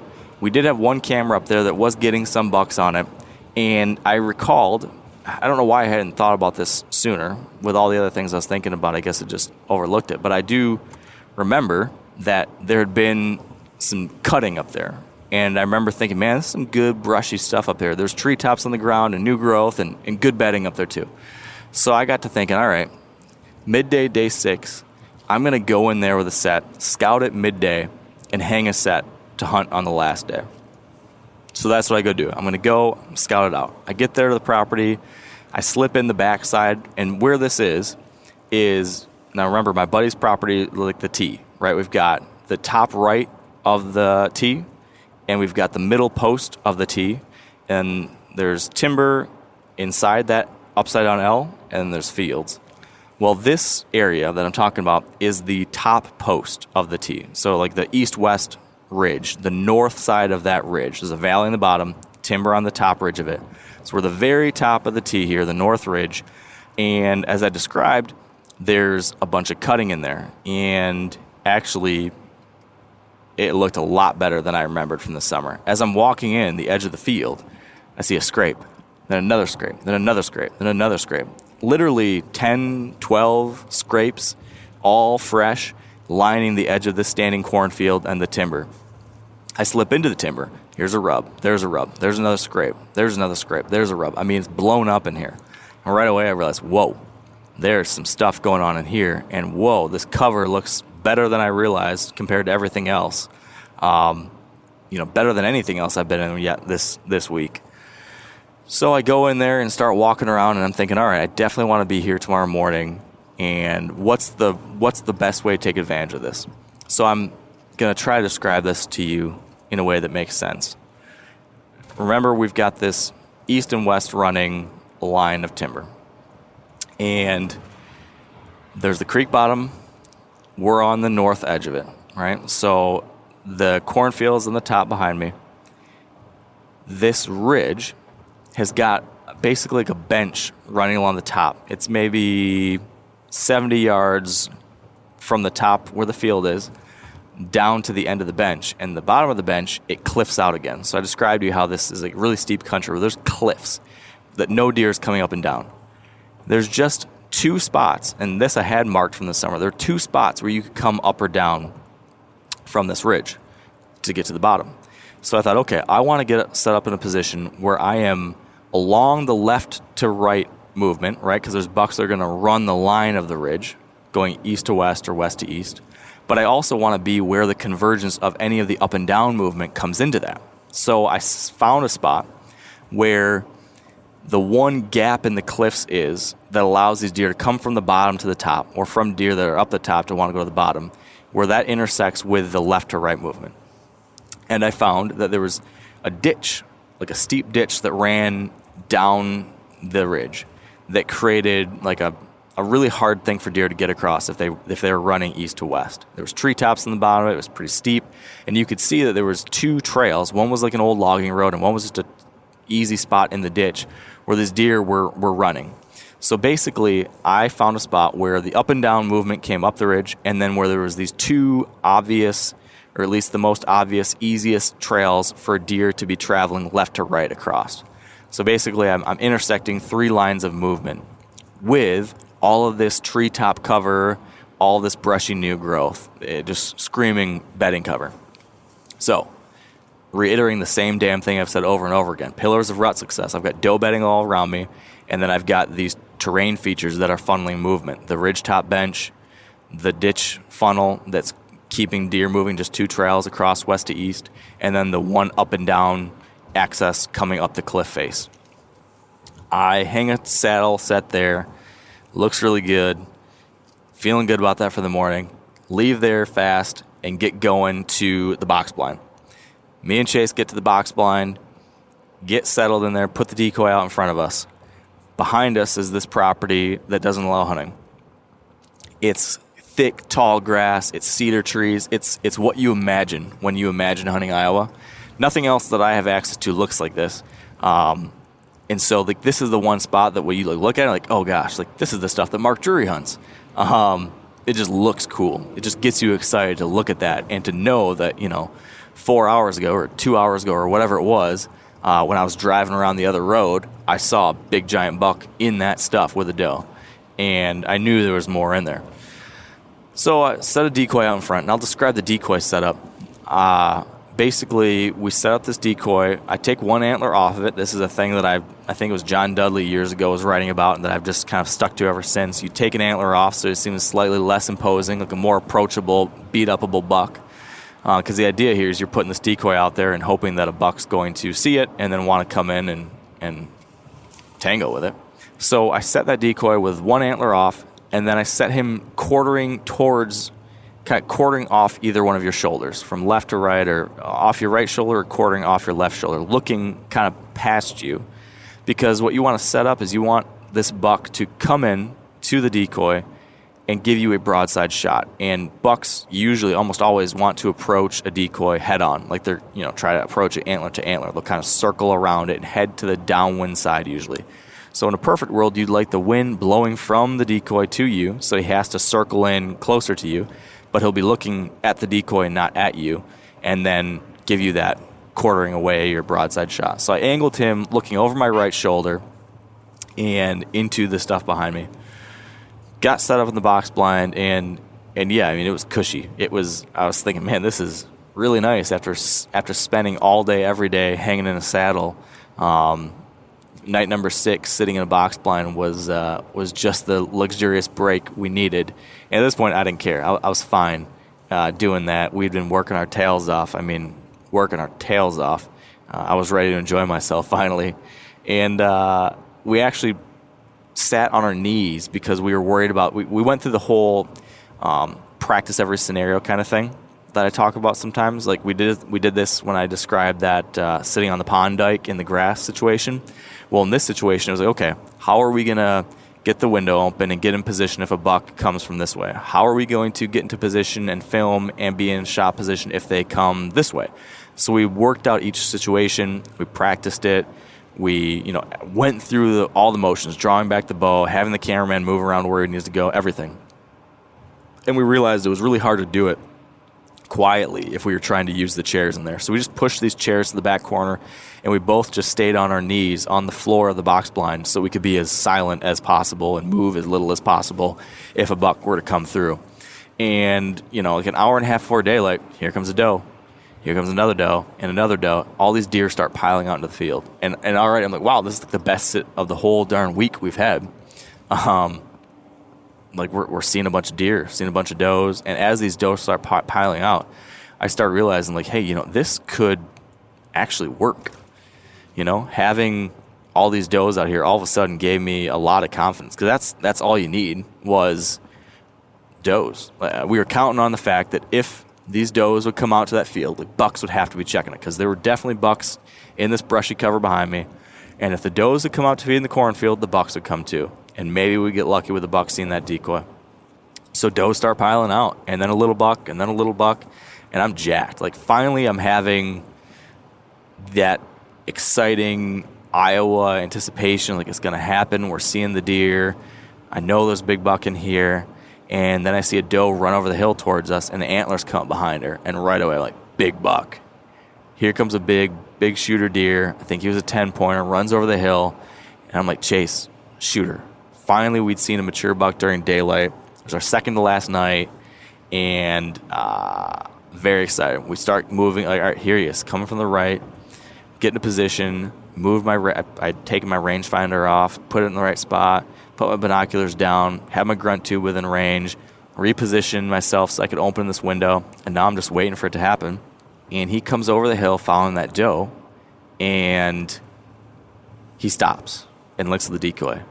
And this is like the moment of truth. Like, he's going to see the decoy and be interested in it, or he's not.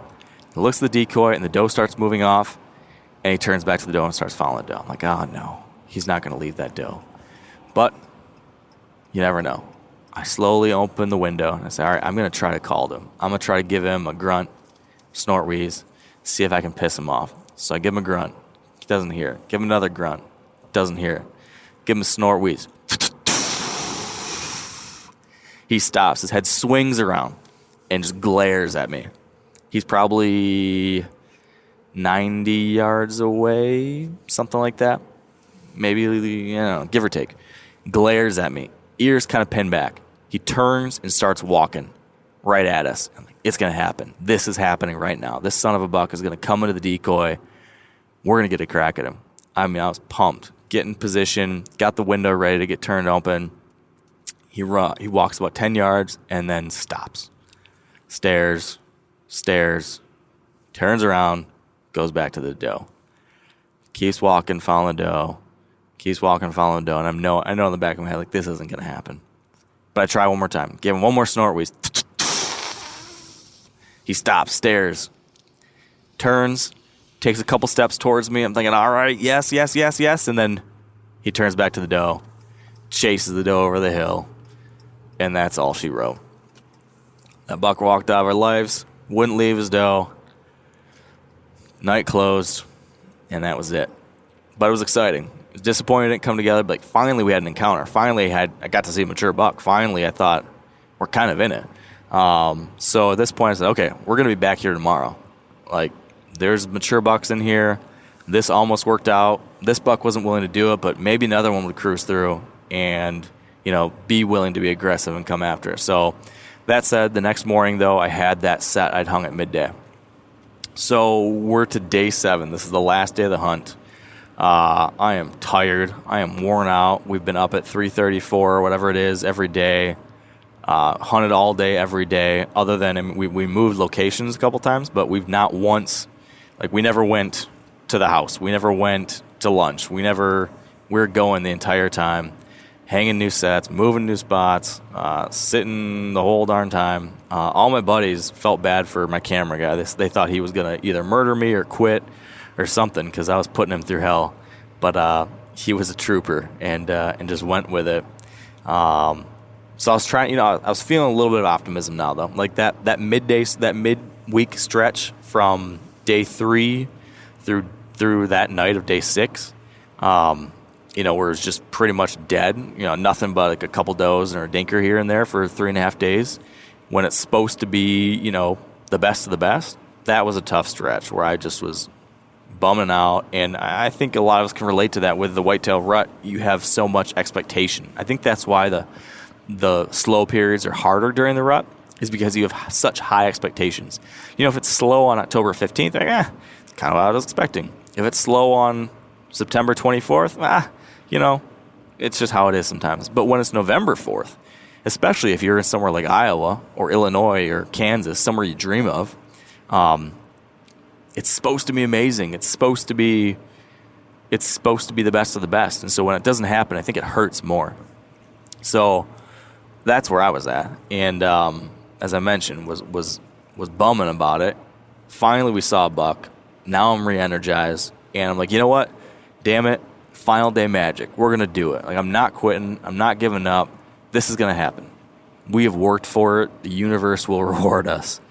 So the final morning, I remember in the car, I put on the Final Countdown, the classic rock song by Europe. And we were jamming out, and just like jamming. Like, this is it. Hell yeah. Last day. We get to the property. We slip in there way before daylight so we're not spooking anything at gray light. We get set up. We're feeling great. We're feeling confident. And I'm excited. Like, I'm going to pull this thing out in the end. Somehow it's going to happen. This spot looks good, feels good. It follows the rules of the rut that I preach all the time. And it's fresh. And the sign was hot. And daylight breaks. And the woods comes alive. Here's a little buck. There's a little buck. And they're all doing just what I was hoping they would do. They're cruising east to west. They're cruising across the top of the tee, trying to check these bedding areas. And because of that steep ditch along our side, they have to cross at these two places that are both within range of me. So these bucks are cruising past, and everything that's coming past is within shooting range. And now it's, I don't know, somewhere around the first hour of daylight. And we are sitting there, quiet, scanning, and I see tines come out of the brush approaching that ditch to my left. And I remember saying, buck coming. And I pull out my binos, and it's a shooter buck. Immediately you could see, like, this is a big shooter buck coming in. So I start swinging into position, swinging to go grab my bow, and he's coming fast. Like, he's cruising on a very fast walk, not stopping, not loafing, nothing. And he's heading, if you can envision me hanging on my saddle. Let's say I'm like I'm sitting in my truck right now driving, right? So I'm here holding the steering wheel, and the tree's directly in front of me if we're talking about the hunting scenario. So imagine the tree's directly in front of me. I'm hanging off of the rope, back off of that tree. This deer is approaching from kind of where your left rear view mirror would be. So my left front side, he's approaching, and he's going to head across in front of me as if he were, going to walk from my left across to directly in front of me. My shot would be just off the just left side of the tree. So I need to lean out around the tree just a little bit and then shoot directly in front of me. As I lean to get into position to shoot, I've got several thoughts going through my mind. I had ranged this area earlier, and there was this old logging road that this ditch crossing follows. And I'd ranged it, like the back was somewhere around like 36 yards-ish, and the front of this logging road was around 30 yards. So I knew he was going to be, somewhere in that like 30-something yard range. And I remember thinking to myself, I want to range him, but he was coming so fast, I'm like, there's no way, I don't have time to range him. The second thing I remember thinking is that this freaking backpack's in my way. The freaking backpack is my cameraman's bag. And this has been a thing like all week, is that my cameraman has got a lot of gear with him. He's carrying 3 different cameras because he's got one camera that's pointed at me to try to get like my reactions and my stuff.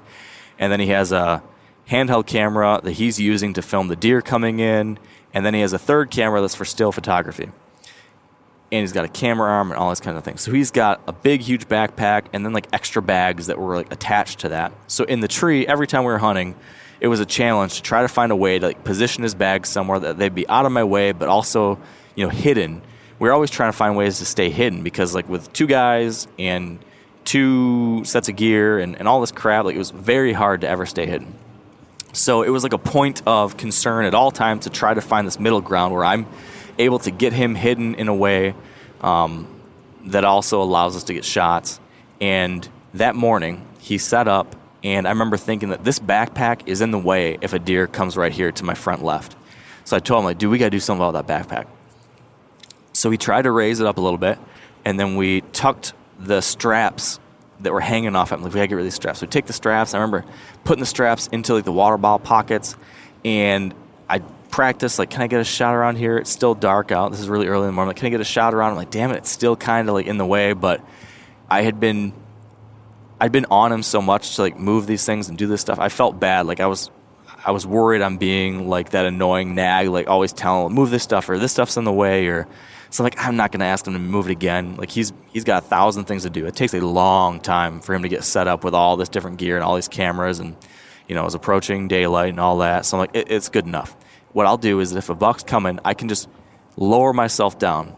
You know, if you know, on a saddle, I'm hanging from a rope. So I can either, like, kneel down and get lower, or I could even release the rope man that's running me on the rope. I can actually lower myself on the rope even more so. So I remember thinking, it'll be good enough. I can just lower myself or kneel down and shoot underneath that backpack probably just fine. I'm not going to bug chase anymore. So that was that morning. Well, now this big buck's coming through. And this big buck is walking from left to right very quickly, coming down this logging road trail. And he's going to give me one opening. There's one opening in the brush, and it's right where that backpack is. Now, let me tell you about this buck. This buck is like a horse body. I mean, he's like a Clydesdale-bodied buck. And he is big, heavy, wide, tall 8-pointer. He's like a 150-inch 8-pointer. Biggest 8-point buck I've ever had within shooting range. Slammer. And I get my bow up into position, and I remember thinking, I can't get underneath this freaking backpack. I need to lower myself.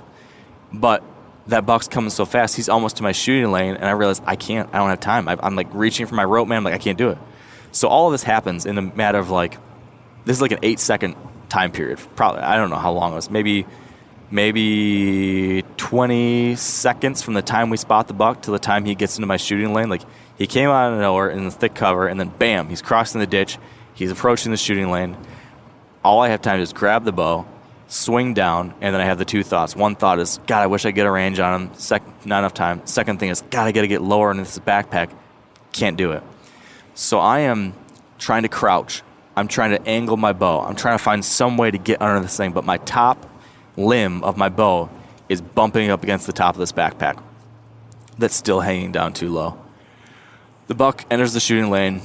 I have to get a shot. I remember drawing back, and I'm like kneeling down and like hanging out and trying to keep my bow underneath the backpack. I remember the moments I can remember. I remember once like hitting it. I remember being canted to the side, and then I remember just trying to, I don't know. All I remember is trying to navigate around this thing. And then I remember seeing my 30-yard pin on that buck and being like, this is it. And the shot went off. And the moment the shot went off, I cursed. Like, I knew instantly I missed. I mean, instantly. The poor editors are going to have to edit it out because, like, the shot and then immediately, beep, instantly. And that buck ran off to probably like 60 yards and stopped just looking around. And I'm just like, no freaking way. And I grab another arrow, and I get the new arrow on there, and where he's positioned, I don't have a good shot, but maybe if I could lower myself on the rope and swing around this stupid backpack all the way to the backside, there might be a clear lane. So I'm trying to fumble with my rope and my rope man, which is like the ascend. It's like this little mechanism that holds you on the rope at whatever level you want to be at. I'm trying to open that up so I can lower myself down the rope and swing around the other side.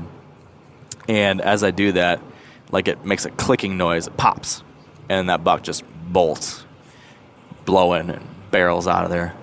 And I had just missed one of the biggest bucks of my life.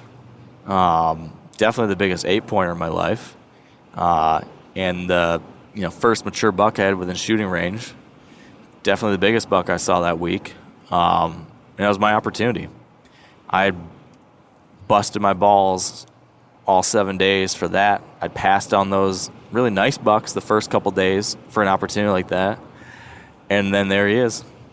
And I blew it. And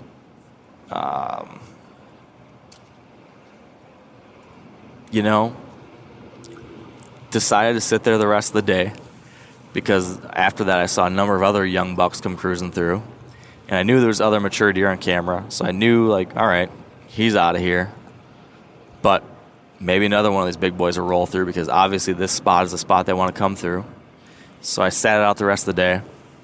Then around like 2 o'clock, that wind was getting stronger, and I realized that more of these deer were taking the top trail, like that big buck had done. And in the morning, he couldn't win me because my thermals were dropping. But now the air had warmed up and the wind was blowing towards that trail now. And more deer were using that top trail than I was expecting. So I got to thinking, man, you know what? We really need to be in a position so that if another deer comes along that top trail, it doesn't wind us. Like, what's the point of sitting here all day and trying to do this if another buck does what that one does and then he wins me before I can get a shot? So at like 2 o'clock or 2:30 or something, I tell Chase, man, I'm sorry. I know you're worn out. I'm worn out. I don't want to do this, but we need to make a little adjustment, because I'm not going to have gone through all this and then miss this buck to just have a final opportunity the last night for magic, and then we get winded. So with a couple hours left in the day, we pull down our set, move 40 yards to another tree that's better for the wind and gives us another shooting angle, put another set back up, like seemed like our 70th setup of the trip. Got up in the tree, and I should point out that they started combining this field now. And we're sitting up there and like, oh man, please stop, or please work on the opposite side of the field or something, or please get done before before dark. But as the evening progresses, now we're sitting there, and of course, just like that other night, the last half hour daylight, he's picking the field right next to us and literally doing the last row right next to the timber that we're close to now during the last 10, 15 minutes of the night. And nothing but a single doe comes through, and there's one little buck, and the night ended like that. This was last night. That was how our hunt ended. And I did not kill a buck in Iowa, and I blew my opportunity at my opportunity. Blew my shot. And I replayed that moment over and over and over again, thinking about what happened, what did you do wrong, what could have you done different. There was a whole lot of self-loathing. I was busted up about it, of course. I couldn't get around that back. It was a horrible shooting situation. It was just a horrible, it was awful. And, I guess I blame myself. I blame myself for that, because I should have known to not settle for that backpack being anywhere in the way. Because, I should have known that I wouldn't be able to easily adjust to get around it in the heat of the moment when there's a buck barreling down on you. I thought it was good enough, but it was not good enough. And, if I had moved that backpack, it might have been a different story. I shot low in a little, it's hard to tell exactly watching the footage, but it looks like the arrow hits beneath him and a little bit back. So what did I do wrong? I had that backpack there that I should have moved even more than I already moved it. That backpack made it really hard for me to shoot around it, and I was just in a very awkward position, bending down low, kind of leaning out, and I might have even had to have the bow canted out to the left a little bit. You don't want to shoot like that. Secondly, that buck might have been a little farther than I thought. I was using my 30-yard pin, but he was probably more like 34 yards when I'm watching the footage and trying to range exactly where he was and all that kind of stuff. So not only was I in a horribly awkward position trying to shoot wonky, but also I'm shooting with a 30-yard pin when he's, 34 yards away, let's say. So there's another reason why the shot could have been lower than it should have been. You know, I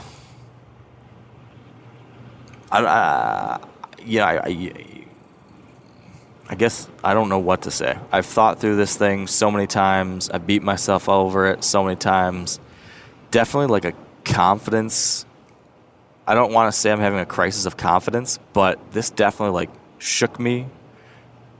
You know, even though there's all these extenuating circumstances that made this awful, it's also got me thinking, man, you missed a big buck last year. Now this happens again.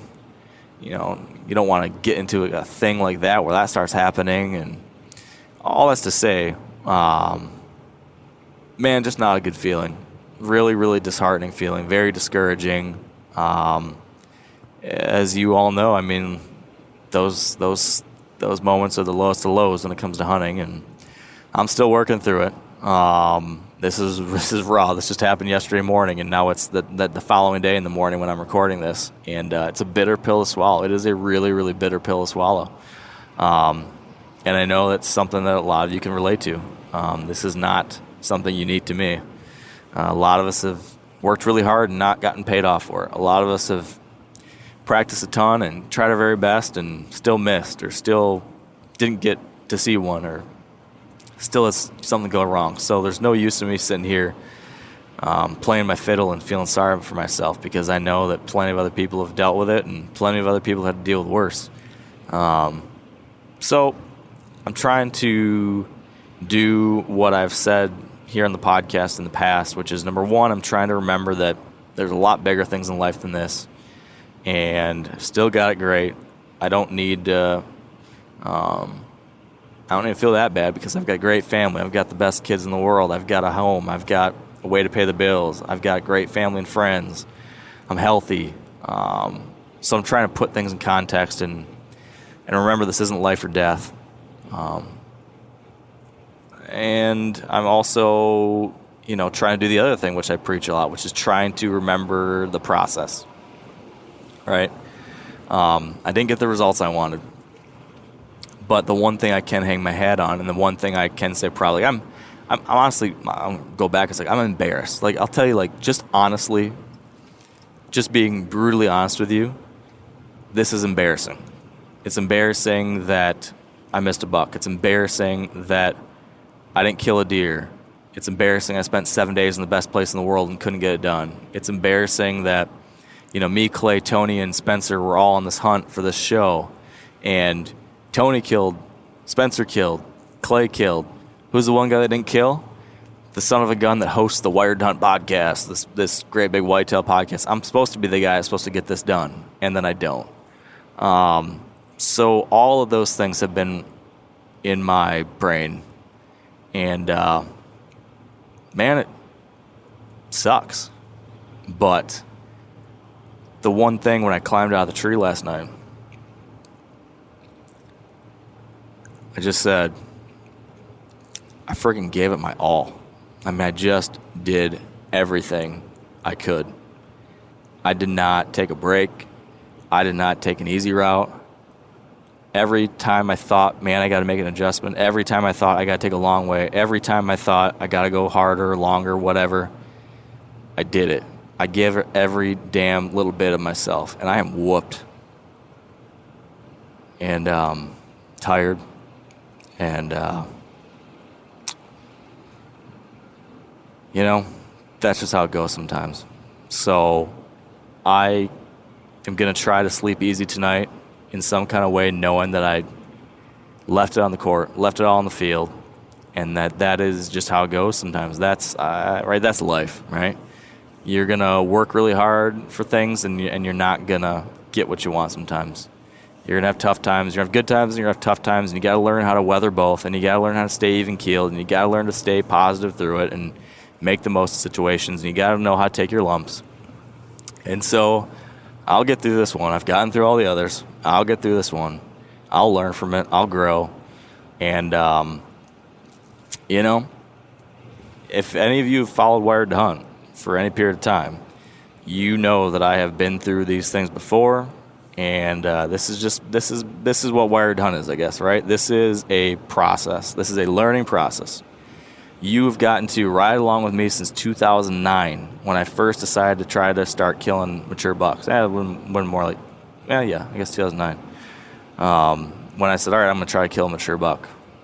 And you've got to follow along with me as I have tried to learn how to do that and started being able to do that and started to do that consistently.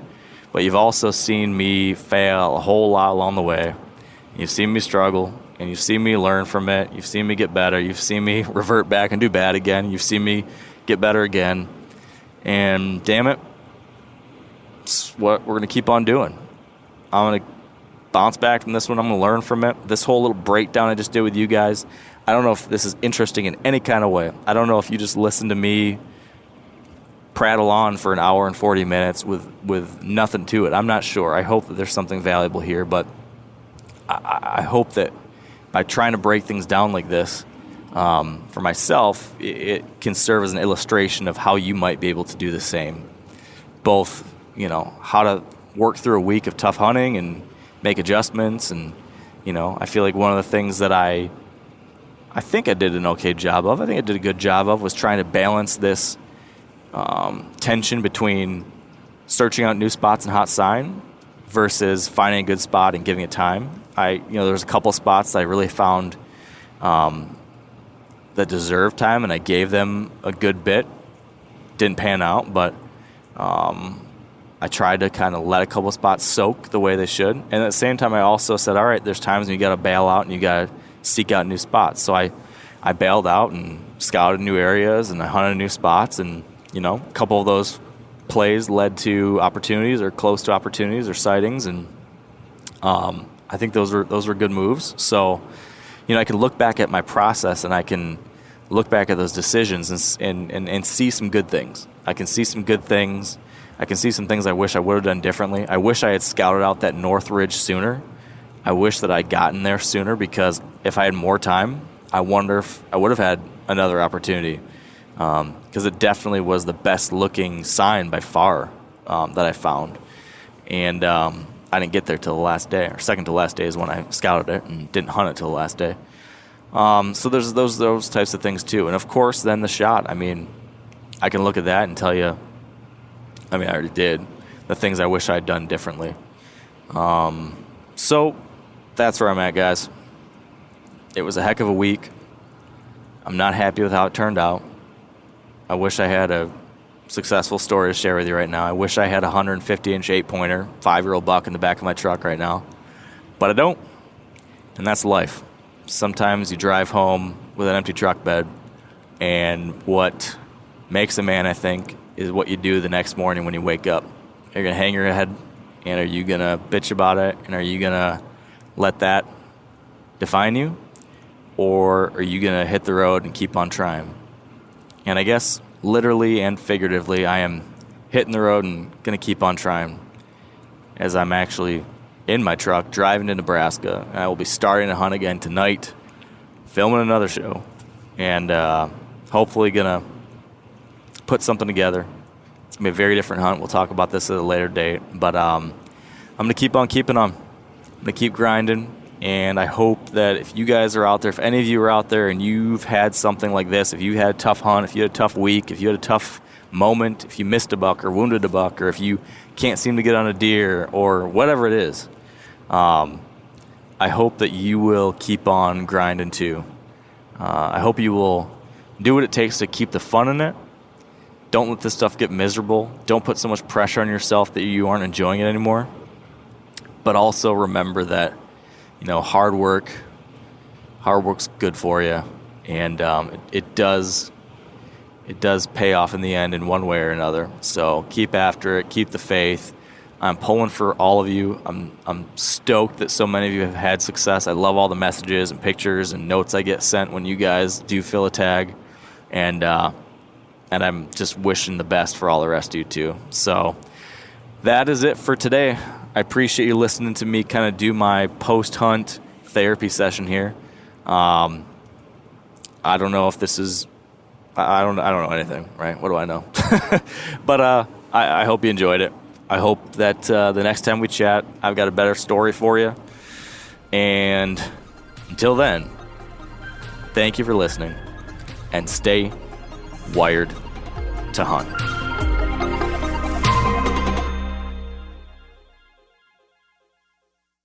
Hey everybody, listen up. I got mega huge news. Meat Eater Live is heading back out on the road. That's right. Join me and the crew. Clay Newcomb, Cal, Yanni, Spencer's going to be there. Phil the engineer's going to be there. Meat Eater Live headed back out. Now, when you get every ticket, okay? Every ticket you buy, you get a signed copy of our new Meat Eater Outdoor Cookbook. This tour is celebrating the release of the book. Buy a ticket, get a signed copy, Meat Eater Outdoor Cookbook, wild game recipes for the grill, smoker, camp stove, and campfire, which I'll point out is a $38 value. Here's where we're going to go. April 23rd, the Mesa Arts Center in Mesa, Arizona. April 24, the Balboa Theater in San Diego. April 25, the Grove in Anaheim, California. April 27, the Crest Theater in Sacramento. April 29, the Union in Salt Lake City. April 30, the Egyptian in Boise. May 1, the Wilma Theater in Missoula. May 2, the Bing Crosby Theater in Spokane, Washington. May 4, Revolution Hall in Portland, Oregon. And May 5, the last day of the tour, Pantages Theater in Tacoma, Washington. For tickets and more information, visit the events page at themeateater.com. Hope to see you at the show.